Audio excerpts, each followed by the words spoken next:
Hey, Mary Frances. Just giving everybody a minute to join in since we're switching platforms. Thanks for making the switch with us.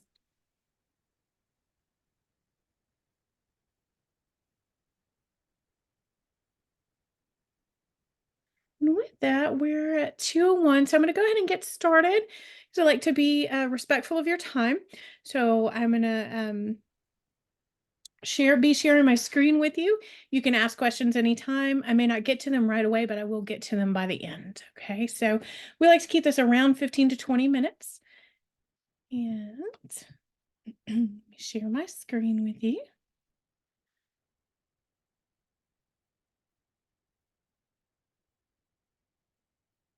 And I am recording this. It'll be in your help desk. There's a link in the chat, and I'll put it there again at the end.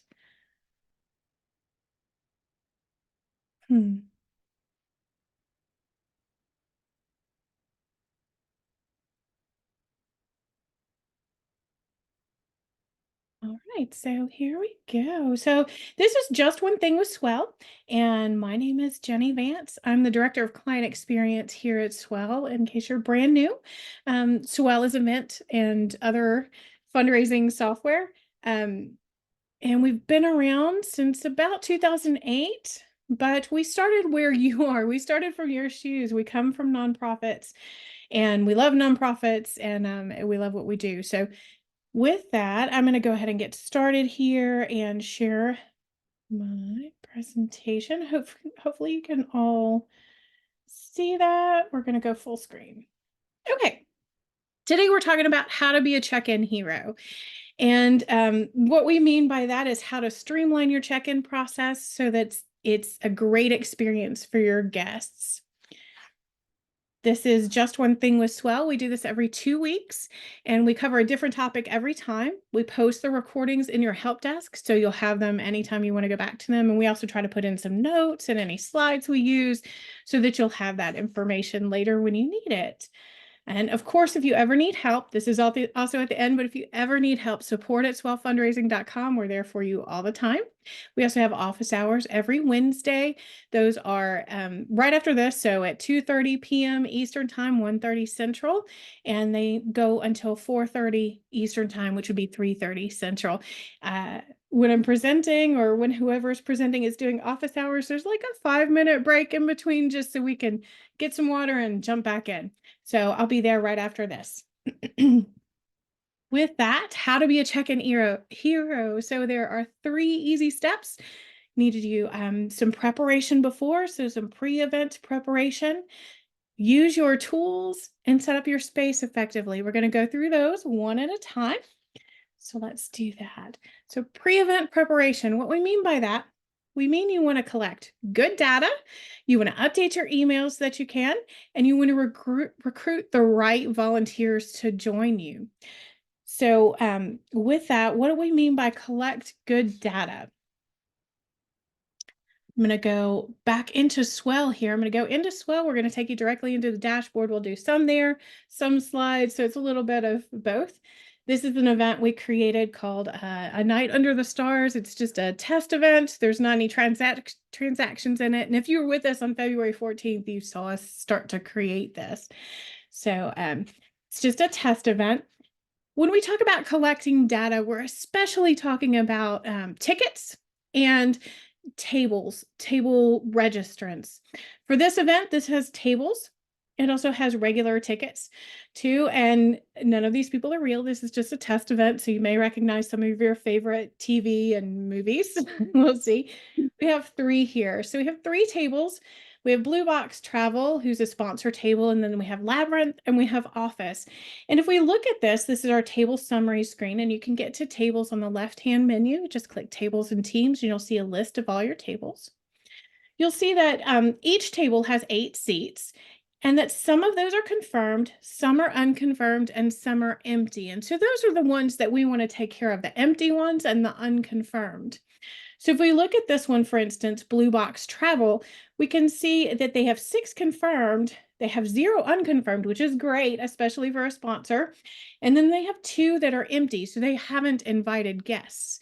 So if we click on this blue number, it'll show us who's seated at that table. So we see we have these people at the table and we have 2 empty seats.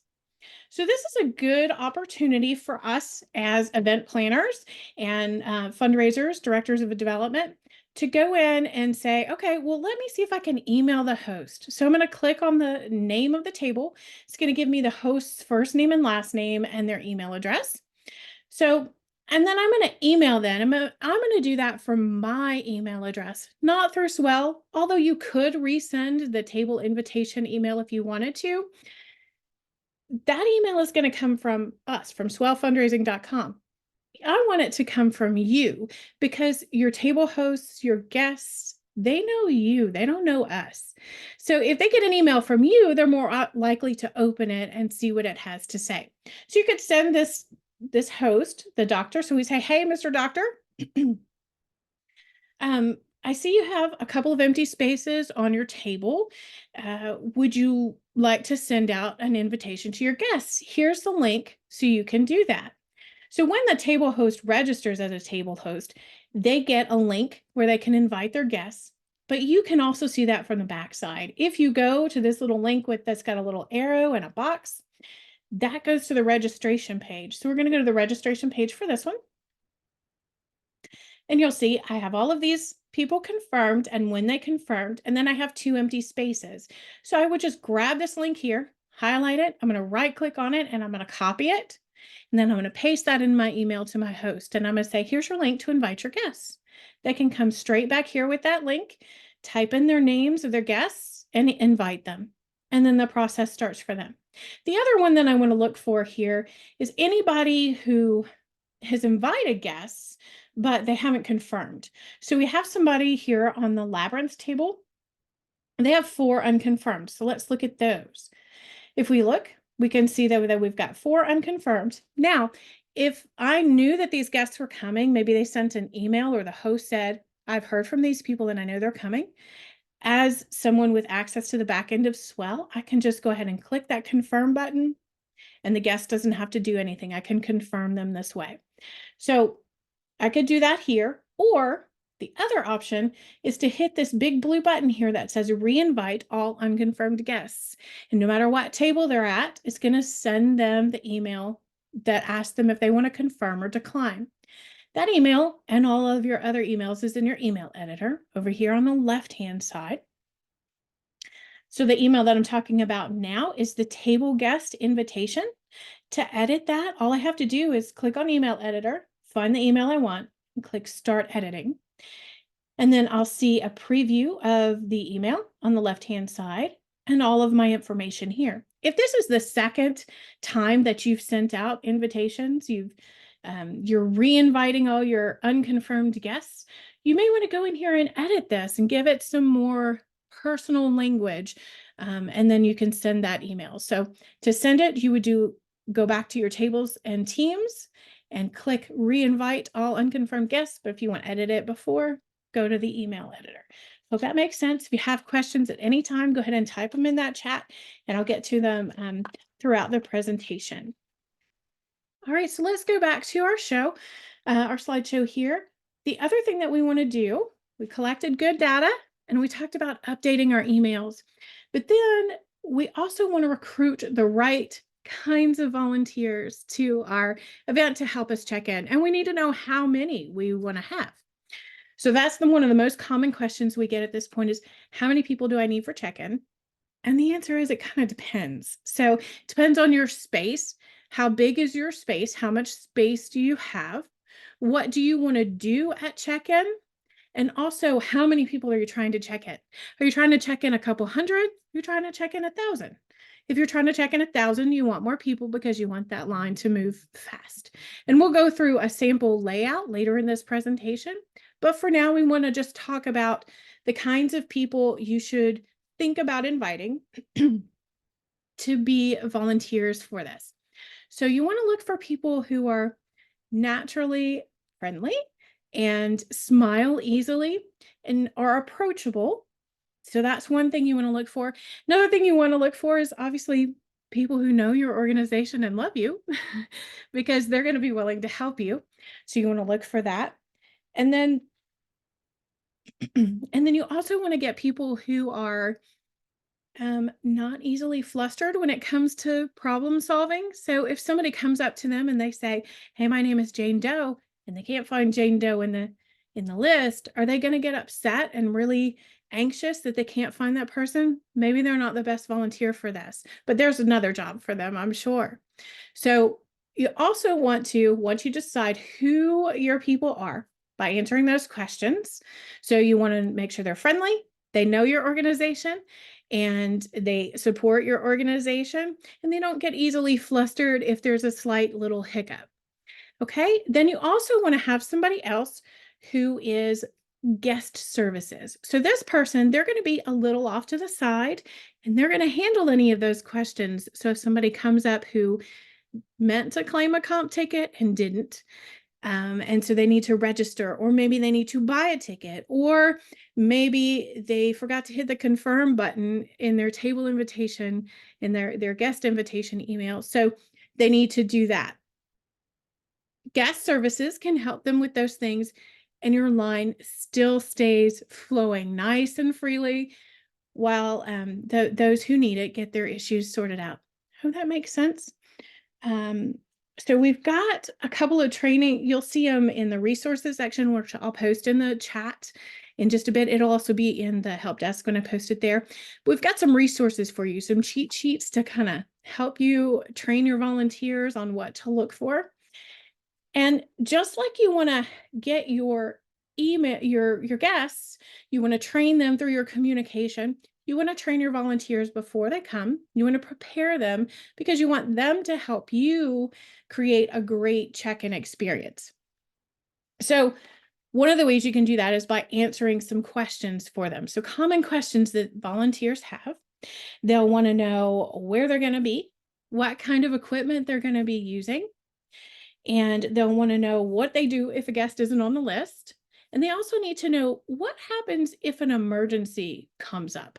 If they get sick, if their kid gets sick, if their car breaks down, if there's some sort of emergency and they can't come like they said they would, who do they contact? And what's the best way? What does that person, how does that person like to receive communication? Do they like texts? Do they like emails? Do they like phone calls? Let your volunteers know those things in advance and prepare your technology in advance. So if you're going to be providing iPads, for example, or other tablets, make sure they're charged. Make sure your Wi-Fi, you have the Wi-Fi password and you've got all of them connected to the Wi-Fi before your volunteers show up. Okay, so I see that we've got something in the chat here. So I'm going to see if there's a question, ticket question. Okay, we'll discuss comp tickets at the end. Great question. We'll look at that in just a few minutes. All right. Okay, so we've talked about our pre-event preparation. So now we're going to move into using our tools. So we talked about emails already.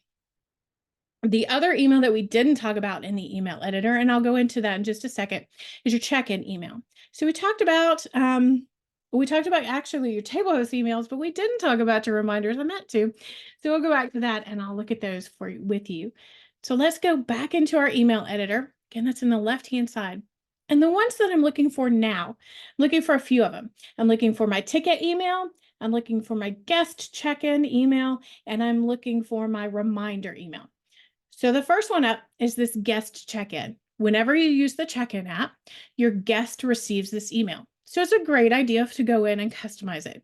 It's fine as it is, but it's not your language. It doesn't talk about your organization. And that's what we want.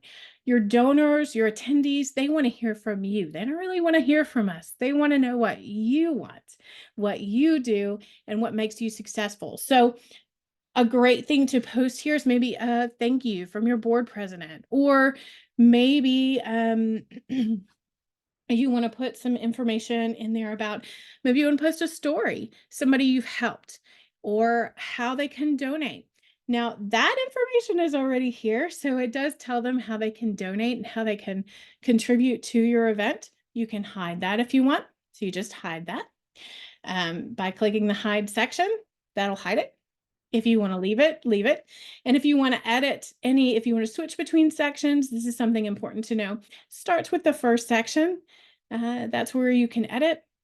If you click a different section, like I'm clicked this bottom one down here, that'll bring up the text that I can edit there. So again, to edit that, I'm going to edit it in the right-hand side.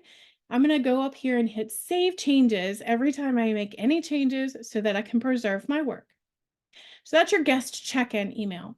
The other email that we want to look at now is your ticket email. You've got a couple of them. If you're using virtual tickets, you'll be editing that one. Most of the time these days, we're no longer, thankfully, all virtual as we were during COVID a couple of years ago. So we're using in-person tickets. So you're going to want to email, you're going to want to edit that email as well.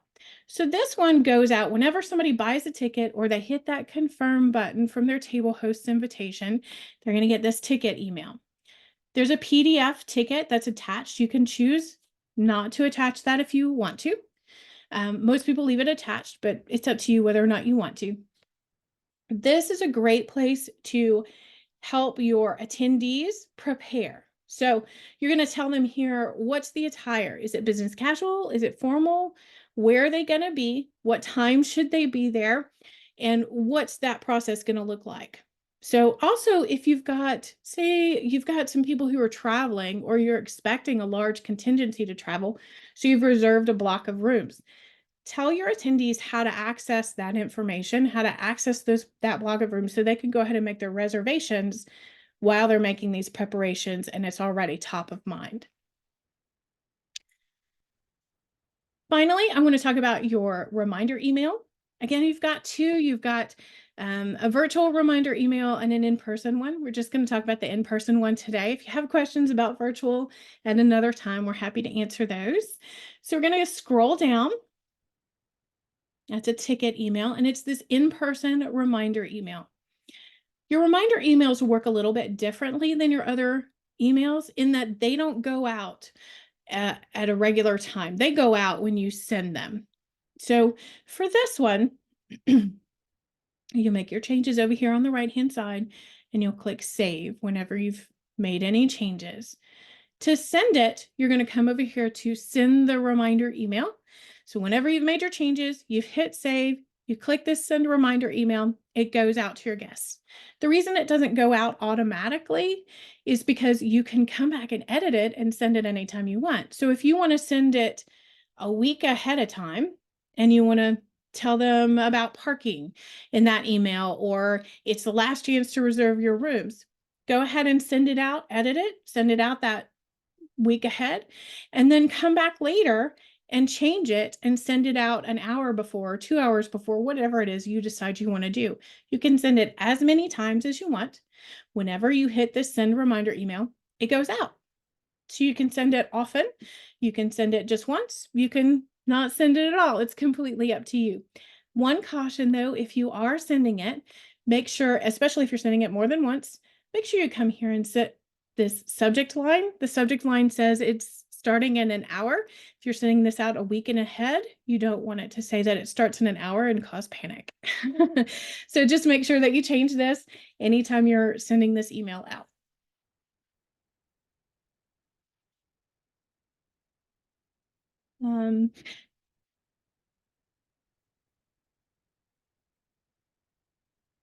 Okay, sorry for the pause. All right, and then so we've talked about your emails as your tools. We also want to talk about your QR codes. So QR stands for quick reference, and those are those little squiggly boxes you see places. You have 3 for every event. So you go to QR codes in the left-hand menu, and you got donation page, ticket purchase page, and home page. So you can use any of these. You can use them just like they are. You can change the colors. You can change, so we can make it red if we want to. We can change the shapes of the dots. Doesn't matter whether the dots are rounded and red or whether they're square and black. They're going to work the same way. So it doesn't change what's behind it. Donation page goes to your donation checkout page. Ticket purchase page is the one we're concerned with today. That one goes to where people buy tickets for your event. To download them, you click the cloud icon with the down arrow. That's going to download that QR code for you. And then what I suggest you do is put that Sorry. What I suggest you do is put that on a sign. I'll make this bigger so you can see it.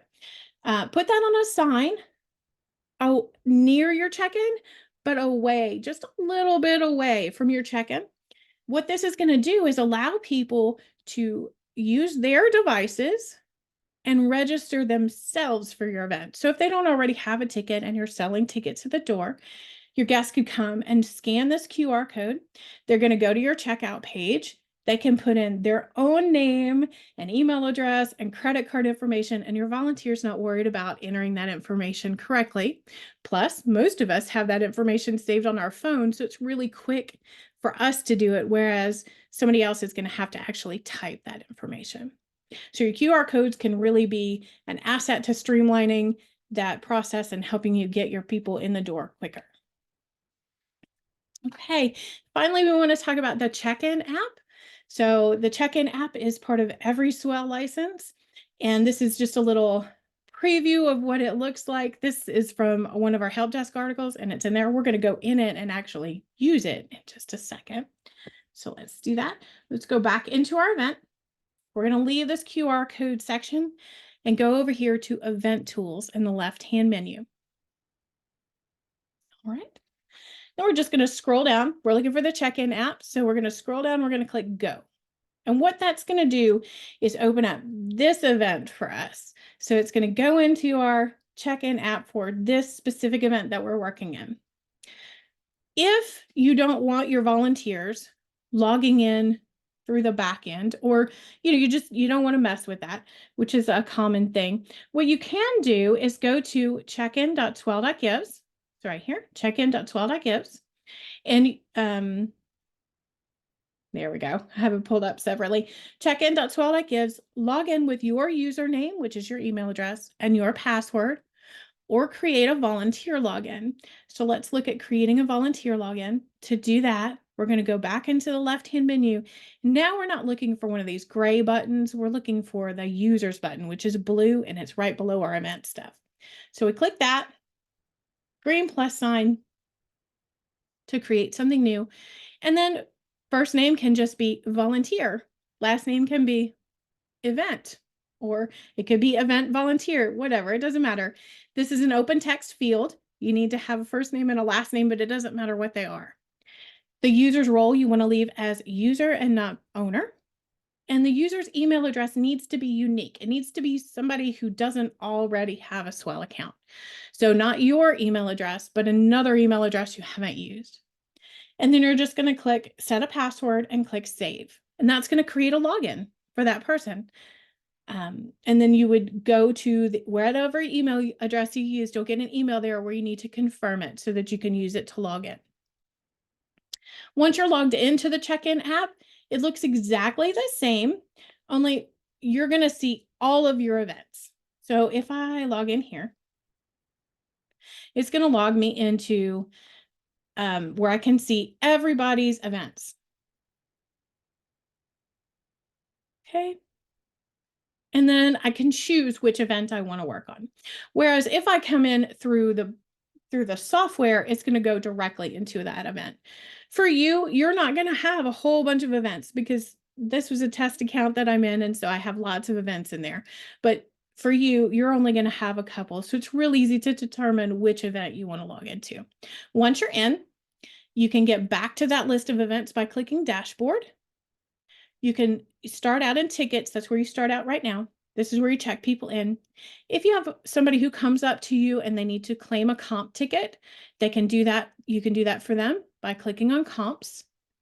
You'll see all of your comp codes listed there. You can scan their ticket. Remember, I said there was a PDF that was attached with every ticket. If you have that attached, there's a PDF on that ticket, and you can scan that. Now, you can't do that from a laptop because, right, our camera is over here. You want to do that with a device where the camera is on the back. Then you can scan the ticket. You can also sell a ticket. What I suggest, though, is that you have guest services selling your ticket somewhere else so that you're not holding up your check-in line doing that here. So when somebody comes up to you, Pam, let's say it's Pam. She's the first one. So Pam Beasley comes up to you and she says, "Hi, I'm Pam, and I'm here to check in." You can tell her you're at the office table, which is table number 2, and your host is Michael Scott. Welcome, Pam. You're going to click check in guest. It says, do you want to check her in? Yes, I really want to check her in. Okay, this guest has been checked in now, so I can't check her in again, but I can check somebody else in. The check-in app is really fast. It's really easy to use. And can I ask a question, Jenny? Sorry. yes. Do you suggest searching? I see the search customer option. Oh, sorry for my dog. Do you suggest that or the scan option? Okay. So it depends on your preference. Personally, I prefer to just search. For me, it's just faster because this will reduce too. So if I'm looking for, like if I'm looking for Sarah Jane, whoops, well, I have to be able to type her name. But if I'm looking for Sarah, it's going to start reducing my list, or it should. So if I hit S, it's going to start bringing up S's. So then I can just look at my list and find them. For me, it's easier to do that than it is to scan a ticket with my device, because then I have to depend on my camera working correctly, and it doesn't always on my phone. So noted. Thank you. But I prefer to use the search bar. You can do either way. Okay, so that's the check-in app in a nutshell. I'm going to address some of your questions now because I see we have a couple. So we're going to go through those. And then I'm going to move into a sample layout. Now, again, your layout is up to you and your venue, but this is just a sample of something that I have seen work well. All right, so let's go into questions now. All right. Okay, so ticket question for later. Comp tickets, best way to send and best way for numerous tickets. So Mary Frances, I'm not sure that I understand that last part, but let me answer comp tickets for you. So, perfect. Okay, so let's go into, we're going to go back into the event and you're going to go into setup to create comps. You go into setup comps, which is pretty easy. And you're going to click the green plus sign to create something new. So this is often used for things like sponsors. So let's say this is Alabama Power. Okay. We have to give it a name. We have to give the comp code a name, and your recipient will be able to see that at the end of their link. I'll show you what that means in just a second. But for now, let's say it's Alabama Power, and the ticket, we want them to receive a ticket. You can't use comp codes for anything other than tickets. So you can't use it for a table or for a sponsorship, only for tickets. So you're going to say how many they get. Maybe they get 10. And then if you have a note for yourself that you want to record, you can just put it there. And then you need to say a first name and last name for the person who's going to be sending this out. So I'm going to say it's me sending it out. Oh, that's your info or the person that's receiving it? The person that's receiving it. Okay. But I'm just putting. I was just making sure. So I can Sorry. put your name. So. And I don't know your last name. Oh, that's okay. Clark. Okay. And then you would put your email address here. I'm going to use info so we're not publishing your email address out there. Totally fine. Info at so. Okay. And then you get two options to save. So you can save without sending this to the recipient right now, or you can save and send this to the recipient.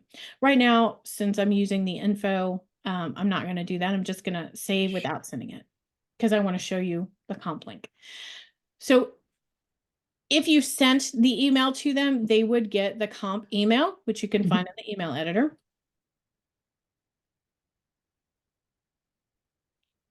Comp ticket email, it's right here.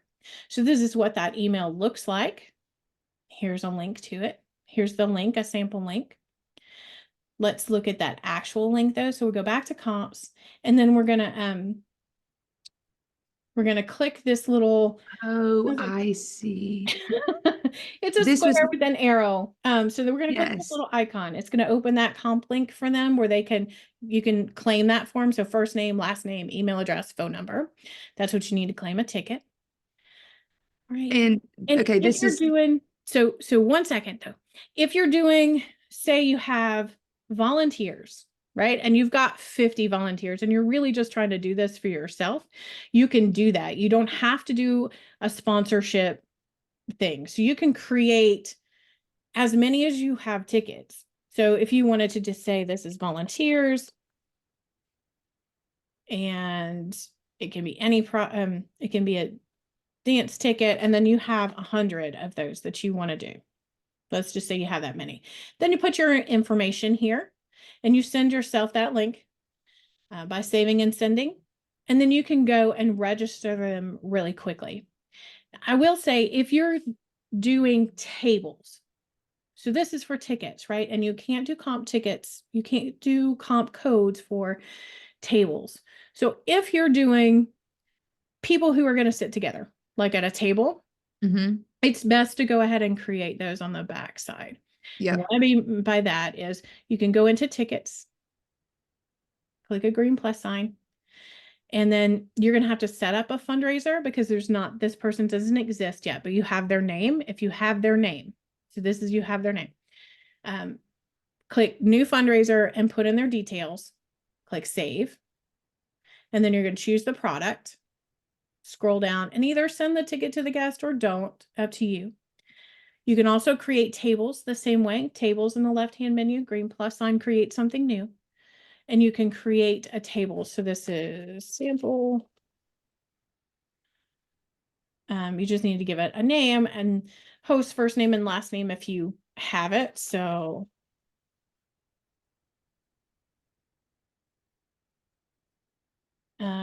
email address, you can include it if you have it. You don't have to include it if you don't, whether or not the host will be sitting there.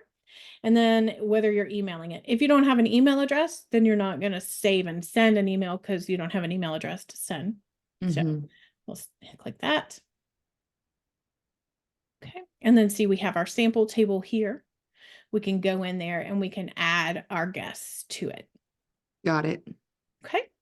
Thank you. You ignore my second part because you've answered it. I Okay. understand. Thank you. Sure. Okay. Okay, bidder number. Bidder number is, it's just for your reference. It doesn't appear anywhere else. So Swell doesn't do auctions, but some of our clients do. So if you're using an auction software and you need a bidder number, you need to record that, there's a place for you to input that information. And how many users can be added? So users, I'm assuming you mean users in your account, as many as you want. Right. Okay. Okay. Okay. So any other questions before we move on to arranging your room? Yes. So my question about the bidder number, because we will need to assign each of our guests a bidder number.